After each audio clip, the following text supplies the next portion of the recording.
The pain of infertility is a topic that has been trending on social media the last few weeks, and Mother's Day, of course, can be an especially tough day for that 1 in 8 couple who is experiencing infertility. And right now joining us is Dr. Linda Mintle, who is an author, speaker, and licensed marriage and family therapist. She's here to talk about it with us. Thanks so much. My pleasure, especially on this topic. Right, right. And you, of course, counsel couples around this issue, but you experience this issue yourself. What are some of the things that we do in the church that make it difficult for couples who are going through this? Well, the church is one of those places where it's expected that you have children, pretty much. And it's very family-centered. So you think about it, when you're a single person coming to a church, you don't sometimes feel like you fit in. When you're a couple who's unable to have children, you really feel like you don't fit in. You see the Sunday school classes, the kids getting up on special occasions, the nursery as you go by. There's all these reminders in the church, and people expect you. They're constantly asking you and questioning you, when are you going to start a family? What's going on? Why don't you have children? So that comes up quite often. So what do you... how do you encourage couples who are going through infertility to work through that pain of, people in all these awkward situations? It's really tough, and I dealt with this for 7 years, which is a very long time, and we were in the category of undefined. They couldn't figure out what the cause is. They didn't know. And eventually, I did have a child, and I adopted a child and had a child, so I had a child 2 different ways.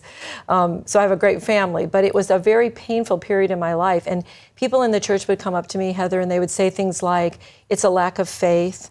I had several people tell me that there was sin in my life that I needed to explore, that's probably what the cause, that God had other plans for me, and that children weren't in the way. I mean, it was dealing with the things that people said was one of the most difficult things, because until you've been through this, and I really think until you've been through this, it's very difficult to understand what goes on.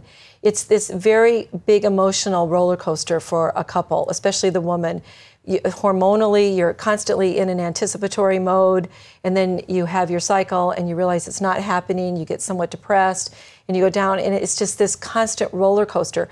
We had 7 women in our church who were going through it. We formed a group to sort of bolster each other up, since we understood the emotional pain that we were all going through. By the end of that group, I was down to a group of 1. That was me. Everybody else had gotten pregnant, and I hadn't. And that was even difficult, because we were trying to help each other. But people would come up, they feel like they need to tell you their story of fertility, which I never quite understood. So I'd have people come up to me and go, oh, I just looked at my husband and got pregnant. And I'm sort of like, okay, thank you. I mean, you don't really know what to do with that. So I think the biggest take home for people is be very sensitive to the person in your church who may not have children, probably because she wants children, but is unable. Now, there's some couples who choose not to. But those people that are walking around that want it desperately just have a lot of emotional pain with this. It's like your body doesn't work. It's like, you're not doing what you're supposed to do. Your husband probably wants children with you as well. You feel as a woman like you're letting him down. You're not doing your part. It's a very, very emotionally painful experience. So any practical suggestions for this Mother's Day, both for couples who are going through it and couples who want to be sensitive to them? Yeah, I think it's okay to say that you might not make it to church that day. I know I don't ever tell people to miss church, but if you're having a difficult time, what I did is sit near the back. And if it got particularly painful for me, I just walked around into the lobby or the narthex or whatever it's called in your church. Just go back out there and kind of get yourself together, allow yourself to cry, because you're going to cry, most likely. You don't have to put on this strong face. So have an exit. So maybe better to sit near the back, have an exit route if possible.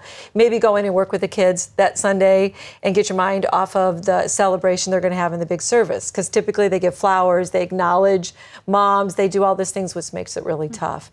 And then just have somebody who knows you, who's really sensitive, and will pray with you. I make it a point every Mother's Day to find somebody in the pew during the visitation time or something that I know is going through this, and I go over and pray and just grab her hand. And I say, I know this is a tough day. I've been there. And that just helps tremendously. So supporting people, just being with them, praying for them is the best thing you could do. That's great. All right. Good advice for mothers and mothers who want to be mothers, or women who want to be mothers this Mother's Day. Thanks so much. Thank you.